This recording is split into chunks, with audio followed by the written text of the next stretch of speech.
Dunyoda bir nafargina ayol qolganda ham zargarga ish topiladi. Ushbu azaliy iboraning ahamiyati bugungi kunda ham oshsa oshyaptiki, aslo kamaygani yo'q. Ma'lumotlarga qaraganda, jahon zargarlik sanoatida ishlab chiqarish hajmi yiliga 5-6% ga o'smoqda.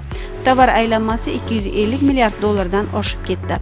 Ushbu raqamlar sohaning salohiyatini ko'rsatgan holda, tabiiyki ularning asosiy xaridori bo'lgan ayollarning istak ishtiyoqining qamrovidan ham dalolat beradi. Xalqimizning zar qadrini zargar biladi degan naqli ham bejiz aytilmagan.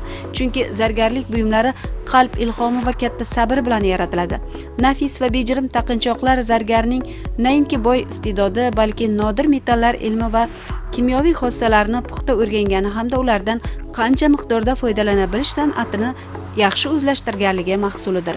Davlatimiz rahbarining 2017-yil 17-noyabrdagi hunarmandchilikni yanada rivojlantirish va hunarmandlarni har tomonlama qo'llab-quvvatlash chora-tadbirlari to'g'risidagi farmoniga ko'ra, hunarmand uyushmasiga a'zo hunarmandlar hunarmandchilik mahsulotlarini ishlab chiqarish hamda realizatsiya qilishni amalga oshirganda qat'iy belgilangan miqdordagi soliqni to'lashdan ozod etilish lozim. Shuningdek, yana bir qator me'yoriy hujjatlarda hunarmandlarning soliqdan ozod etilganligi kafolatlangan. O'zbekiston Respublikasi Prezidentining 2021-yil 30-dekabrdagi hunarmandchilik faoliyatini qo'llab-quvvatlash tizimini yanada takomillashtirish chora-tadbirlari to'g'risidagi 77-sonli qaroriga asosan 2020-yildan boshlab hunarmand uyushmalari a'zolari uchun ijtimoiy soliq stavkasi yiliga bazaviy hisoblash miqdorini 1 baravar miqdorda belgilangan.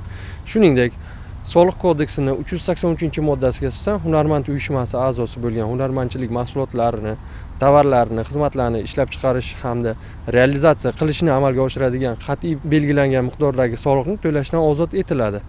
Bugungi kunda viloyatimiz bo'yicha 425 nafar jismoniy shaxs hunarmand sifatida ro'yxatdan o'tgan bo'lib, ularga 2024-2025-yillar davomida 1 milliard 785 million so'mlik soliq imtiyozlari qo'llanilgan.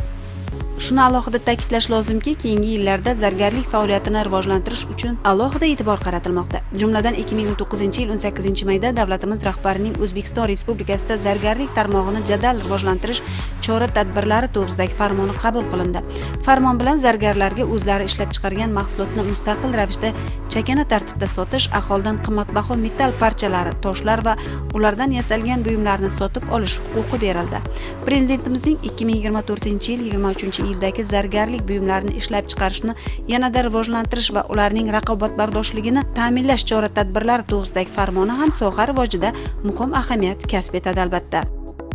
O'zbekiston Prezidentining 2023-yil 2024-yil 23-iyuldagi zargarlik sanoatini yanada rivojlantirish va sohani raqobatbardoshligini yana takomillashtirish chora-tadbirlari to'g'risidagi 104-sonli farmoniga muvofiq bir qator bojxona imtiyozlari belgilandi.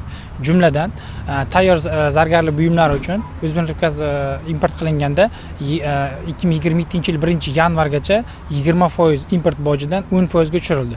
Bundan tashqari, fuqarolarimiz tomonidan O'zbekiston Respublikasida hududida chiqib ketayotganda yoki olib kirilayotganda kumushdan yasalgan bo'lsa 200 grammgacha, oltindan yasalgan bo'lsa 65 grammgacha bo'lgan zargarlik buyumlari yo'lovchi bojxona deklaratsiyasi to'ldirmasdan, agar mazkur miqdorlardan oshgan taqdirda yo'lovchi bojxona deklaratsiyasini to'ldirgan holatda olib o'tishlari mumkin. Shuningdek, mazkur farmon bilan zargarlik sohasida ishlatiladigan asbob-uskunalarga ham bir qator imtiyozlar berib o'tilganligini ma'lum qilamiz. Mazkur farmon bilan 2027-yil 1-yanvarga qadar O'zbekiston Respublikasiga import qilinadigan zargarlik buyumlari import bojidan 20% dan 10% ga tushirildi. Bundan tashqari, fuqarolarimiz tomonidan 200 grammgacha kumush, 65 grammgacha bo'lgan oltin va boshqa qimmatbaho metallar mavjud bo'lgan zargarlik buyumlarini yo'lovchi bojxona deklaratsiyasi to'ldirmasdan, shuningdek, agar mazkur miqdorlardan ortiqcha bo'layotgan bo'lsa, yo'lovchi bojxona deklaratsiyasi to'ldirgan holatda olib o'tishlari mumkin.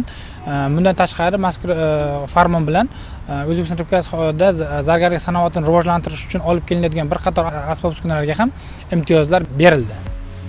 Muxtasar aytganda, yurtimizda zamon va makon tanlamas qadimiy hunar zargarlikni rivojlantirish uchun davlat darajasida e'tibor qaratilmoqda.